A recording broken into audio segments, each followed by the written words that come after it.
breastfeeding and nursing time. So today it's a different lesson that I'm going to demonstrate to you. As you can see, I am holding a feeding instrument. Okay, this is the so-called Supplemental Nursing System, or SNS, Supplemental Nursing System. Now, why is it called Supplemental Nursing System?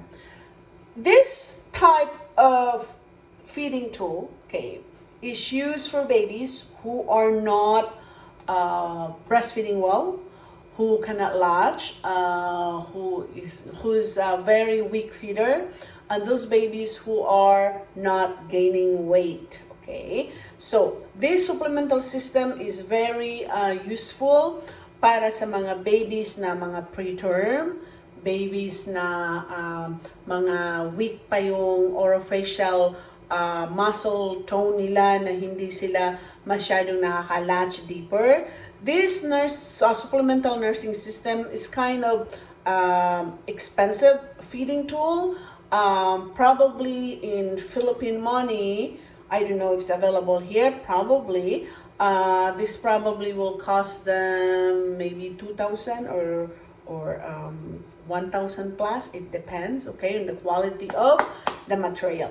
Now, why I'm demonstrating this? This is a follow-up lecture about some moms who message me about the worries that the baby wasn't gaining weight properly. Okay, this mom was kind of worried on how to feed the baby effectively at the breast and with supplementation. Now, this supplemental nursing system, you can put your own milk in it, breast milk. You can also put your formula milk in this. The purpose of this is to allow the baby to feed more from this supplemental system while the baby is also breastfeeding. Okay, that's why it's called supplemental. Okay, now I'll demonstrate to you what's this all about. What are they? Okay, now you see these two tubes here. Okay, these two tubes here, not two tubes.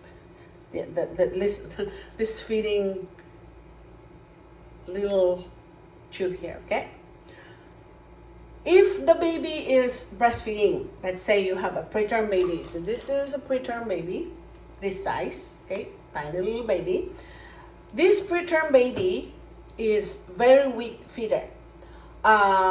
Hindi masyadong nakaka-latch during feeding. The baby is not getting enough milk, and the baby is not gaining weight properly. So the mom wants to supplement the baby at the breast. So the baby is latching while mom is using this. And how are we gonna do that? Okay, so I'm going to demonstrate to you. Okay, so this is the feeding tube. So you put the milk in it. Okay, we'll say you put your breast milk in here, or you put your formula in it if you don't have enough breast milk. So this feeding tube, you can use two of them to tape into the nipple area. Okay, so I have the tape. It's kind of very complicated, but I just want to demo it to you. Okay, so I have the tape here. We have the tape. So what we do is we want to tape the end of this tube right into the nipple area. Okay, so I can use two tube, or you can also use one tube. It depends. Okay, so I put that one there and tape it above the nipple area. Okay, like that. See, like that. So the tube is still sticking out when the baby is sucking.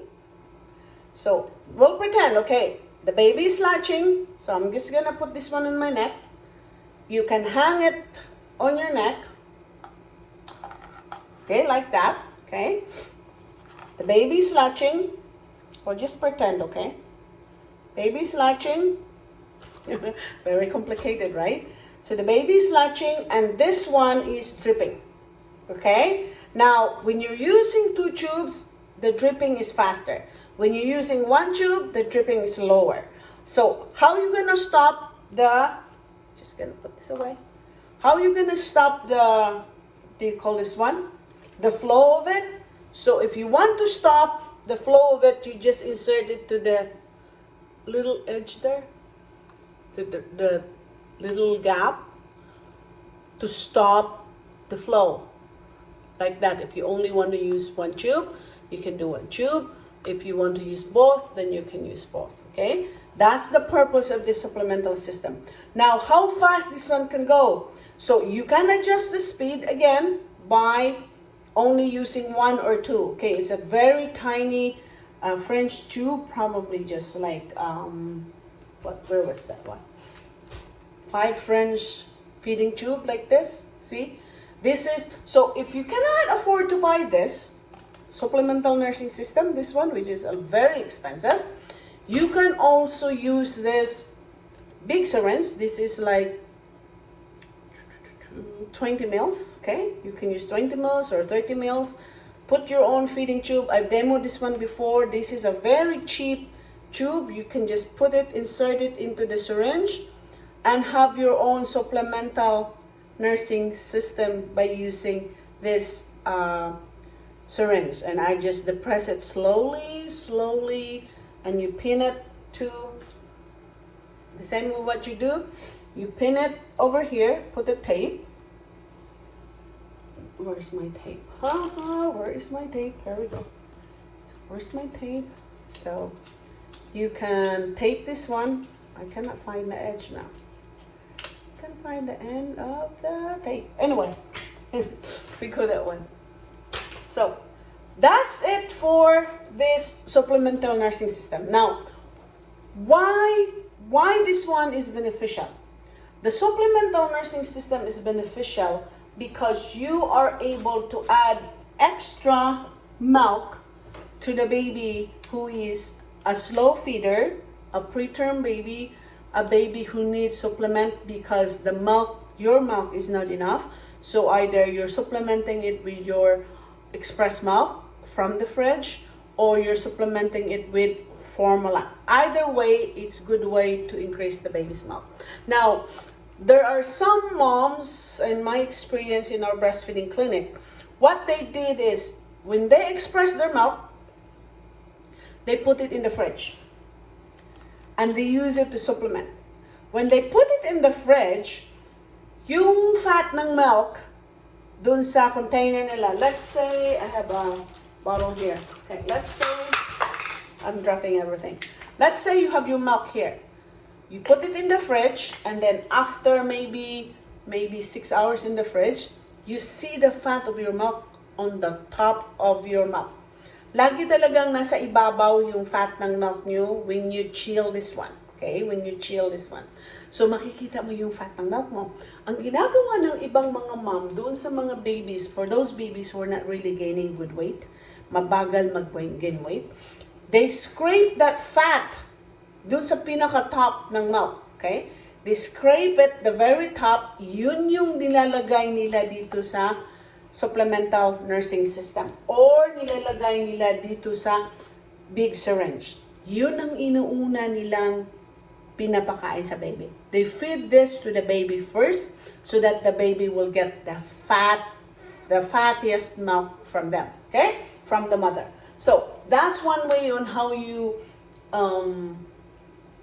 fastest way on how to increase the baby's weight.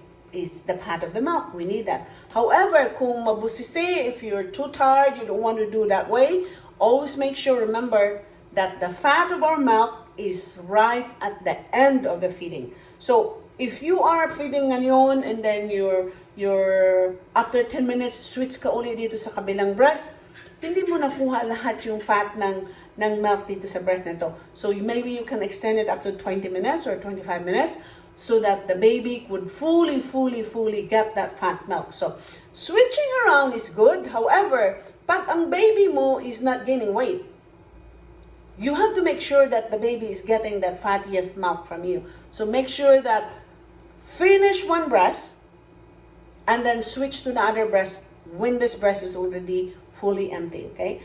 However, by the end of the day, even though if you're not really following all the instructions I'm giving you, by the end of the day, yung baby nyo is able to get the fat of your milk. It's just that it takes a long time. But if you do it like every feeding, let the baby finish one breast, lalo na sa mga newborn or sa mga babies na preterm or mga baby na talagang maliliit na baby. So make sure that you prioritize which breast that you're feeding, that the baby is able to finish. Talagang let the baby talaga totally, if you can do it, totally empty that breast. Massage it. If you have tons and tons of milk, kalimitan sa mga nanay na maraming milk, kalimitan sa mga first 5 minutes or 2 minutes flow, malabnaw yung gatas nyo.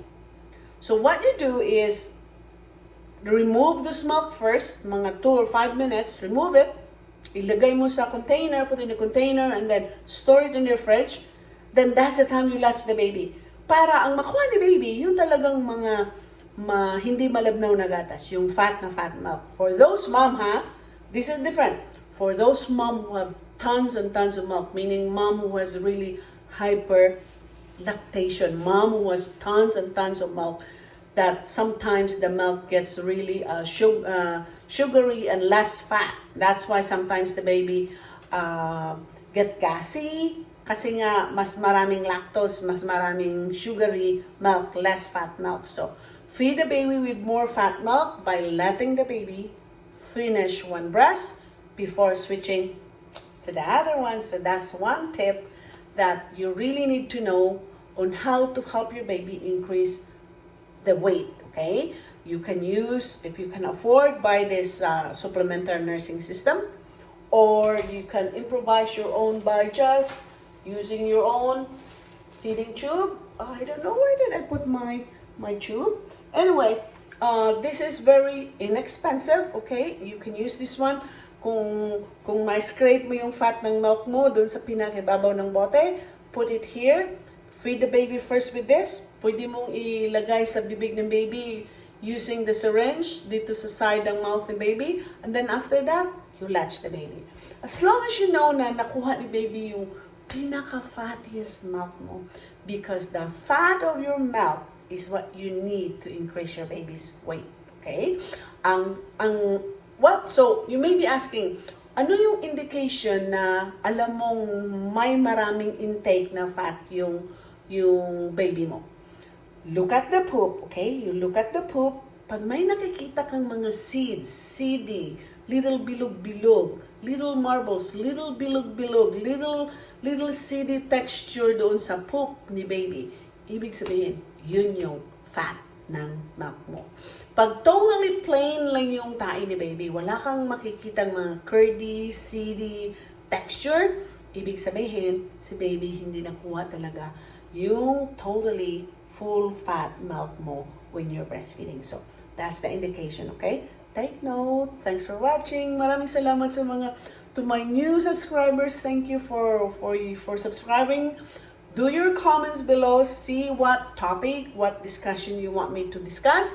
Thanks for watching. More videos to come. And again, don't forget to click that button, like the button, and see more.